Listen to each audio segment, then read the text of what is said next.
Good morning दोस्तों। आज मैं जितना पढ़ा चुकी हूँ बायोलॉजी में उसका मैं 20 क्वेश्चन यानी 20 क्वेश्चन करवाने जा रही हूँ। एक एक क्वेश्चन को आप ध्यान से देखिएगा और वीडियो को पूरा देखिएगा, और अगर अच्छा लगे या कुछ सीखने को मिले तो प्लीज़ सब्सक्राइब और लाइक कर दीजिएगा। तो चलते हैं क्वेश्चन की तरफ। कोशिका का नियंत्रक कक्ष कौन है? तो आपको बता दें, केंद्रक जो होता है वो कोशिका का नियंत्रक कक्ष होता है। सेकेंड क्वेश्चन है, केंद्रक में डीएनए का अंश कितना होता है? आपको बता दें, केंद्रक में डीएनए का अंश 10.0% होता है। कोशिका विभाजन के समय क्रोमैटिन धागे किसमें परिवर्तित हो जाते हैं? कोशिका के बारे में मैंने पिछला वीडियो में पढ़ा चुकी हूँ, कृपया आप वहाँ जा कर के देख सकते हैं। एक एक टॉपिक को मैंने डिटेल में पढ़ाया है। तो आपको यहाँ पे बताना है कोशिका विभाजन के समय क्रोमैटिन धागे किस में परिवर्तित हो जाते हैं। तो यही जो धागा है, क्रोमैटिन जो धागा है, वो क्या परिवर्तन होकर के गुणसूत्र में बदल जाते हैं।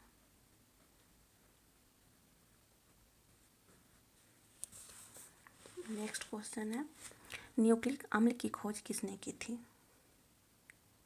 ये कहीं से न कहीं क्वेश्चन में दिया हुआ था, मुझे याद नहीं है, लेकिन ये बहुत ही इम्पोर्टेंट है। न्यूक्लिक अम्ल की खोज किसने की थी?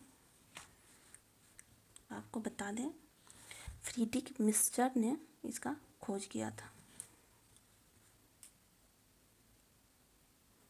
मैं लिख रही हूँ, आप लोग भी इसको स्क्रीनशॉट ले लीजिएगा।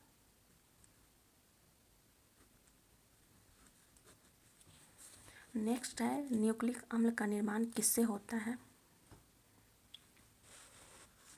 न्यूक्लिक अम्ल का निर्माण न्यूक्लियोटाइड से होता है। किससे होता है? न्यूक्लियोटाइड से।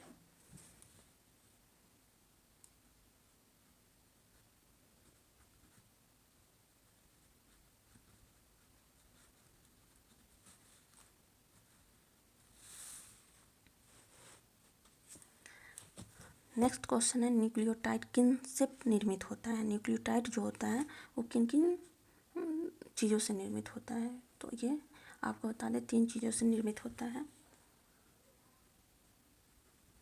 Pentose, sugar, nitrogen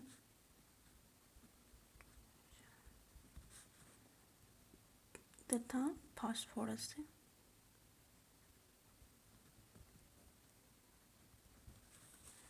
next question है, डीएनए मॉडल के लिए किसे नोबेल पुरस्कार मिला था?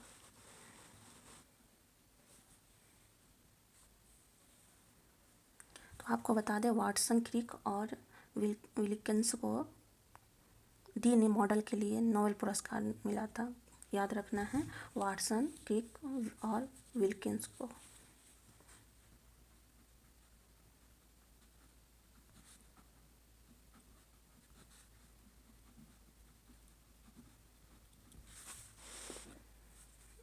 नेक्स्ट है, मनुष्य के किन कोशिकाओं में केंद्रक का अभाव होता है? आपको बता दें, त्वचा की बाहरी परत जो होती है तथा जो त्वचा की बाहरी परत होती है, और एक वो जो होता है, वो जो आँख जो होता है, आँख के लेंस में जो कोशिका होती है उसमें केंद्रक नहीं पाया जाता है। 2 याद रखना है, कहाँ कहाँ होते हैं। त्वचा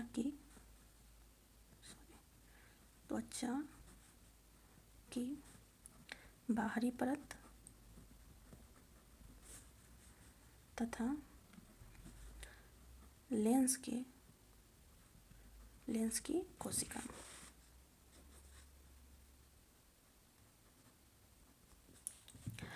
नेक्स्ट है, केंद्रक का निर्माण कैसे होता है? केंद्रक का निर्माण आपको बता दें, डीएनए से होता है। डीएनए के बारे में आपको हम पहले बता चुके हैं, अभी बता। डीएनए का फुल फॉर्म क्या होता है, वो भी एग्जाम में आता है। डीऑक्सोराइबोन्यूक्लिक एसिड। डीऑक्सोराइबोन्यूक्लिक एसिड होता है डीएनए का फुल फॉर्म। फिर प्रकाश संश्लेषण की प्रकाशिक एवं अप्रकाशिक अभिक्रियाएं क्लोरोप्लास्ट में कहाँ संपन्न होती है? ये आपका क्वेश्चन है। प्रकाश संश्लेषण की प्रकाशिक एवं अप्रकाशिक जो अभिक्रिया होती है क्लोरोप्लास्ट में कहाँ संपन्न होती है। ये तो बहुत ही इम्पोर्टेंट क्वेश्चन है जो बहुत सारे एग्जाम में आए हैं। इसको आपको ग्रेना एवं स्ट्रोमा में किस में होता है, ग्रेना एवं स्ट्रोमा में। ये मैं नहीं पढ़ाई हूँ, प्रकाश संश्लेषण के बारे में मैंने नहीं बताया है, फिर नेक्स्ट क्लास में बता दूँगी। किस कोशिकांग को बायोप्लास्ट की संज्ञा दी जाती है। बायोप्लास्ट की संख्या किस कोशिका को दी जाती है, तो इसका आंसर होगा माइटोकॉन्ड्रिया।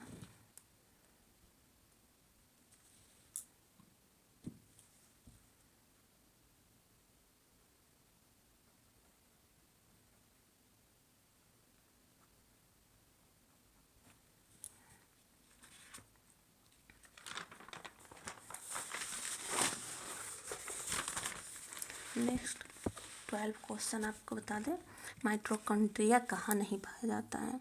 ये क्वेश्चन है, माइटोकॉन्ड्रिया जो है वो कहाँ नहीं पाया जाता है, तो याद रखना है नील हरे शैवाल में नहीं पाया जाता है।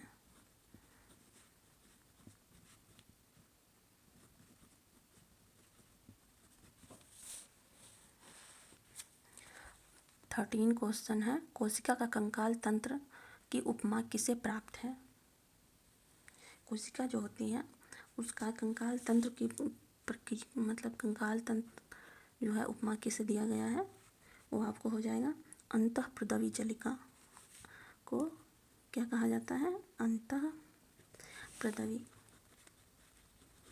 जलिका को कंकाल तंत्र की उपमा दी जाती है। एटीपी का निर्माण कहाँ होता है, आपको बताना है एटीपी का निर्माण कहाँ होता है।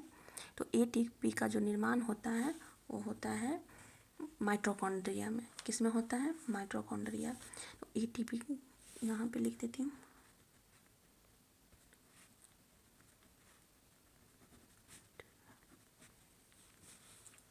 एटीपी का फुल फॉर्म क्या होता है, एडिनोसिन ट्राइफॉस्फेट। इसका फुल फॉर्म क्या होता है, एडिनोसिन ट्राइफॉस्फेट। इस यहाँ पे लिख देती हूँ।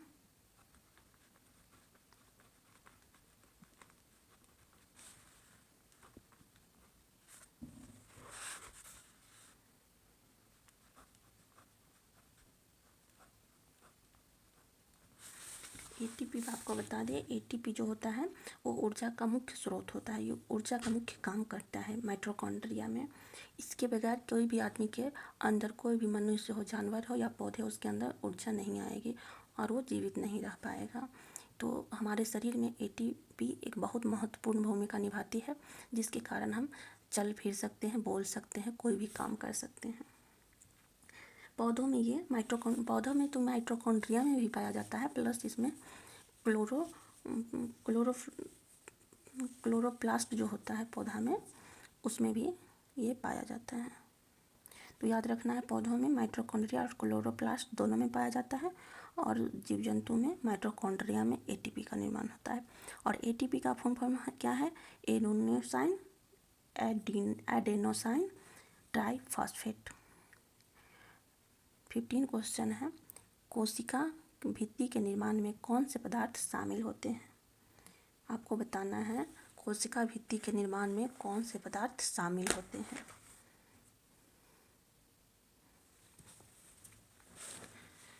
तो इसमें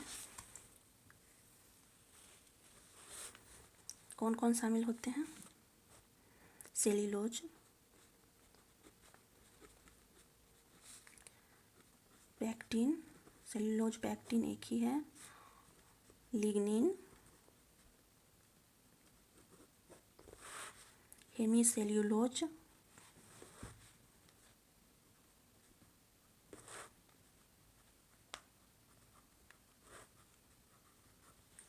काइटिन और क्यूटीन। और क्या होता है, क्यूटीन। ये क्वेश्चन में रहेगा, बोलेगा कि इसमें से कौन नहीं होता है कोशिका भित्ति के निर्माण में। तो इतना आपको याद रखना है, cellulose pectin, lignin, chitin, cutin और हेमीसेल्यूलोज। नेक्स्ट है, दो कोशिकाओं के बीच पदार्थों का आगमन किसके माध्यम से होता है? दो कोशिका के बीच जो होता है पदार्थों का आगमन किसके माध्यम से होता है? तो आपको बताना है जीव द्रव तंतु के कारण। किसके कारण?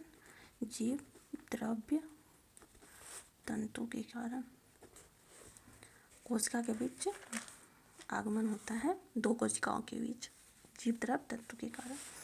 मध्य पटल की रचना किसके द्वारा होती है?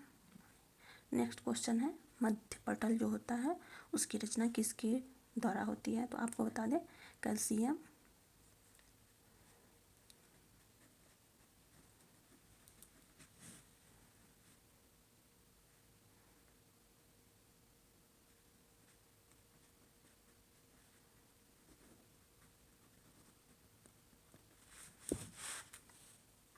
मैग्नीशियम के पेक्टोस के रूप में।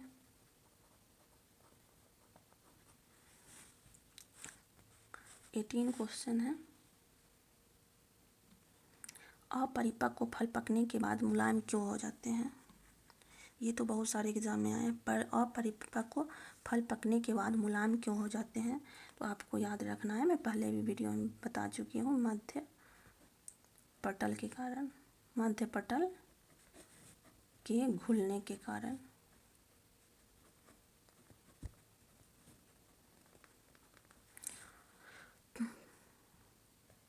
आपको बताना है प्लाज्मोडस मेटा कहाँ पाए जाते हैं? प्लाज्मोडस मेटा कहाँ पाए जाते हैं?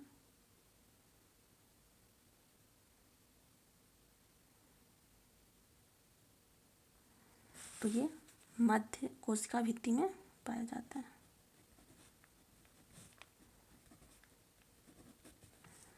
फिर नेक्स्ट है, प्लाज्मा झिल्ली किससे बनी होती है? ये आपको बताना है प्लाज्मा झिल्ली किससे बनी होती है?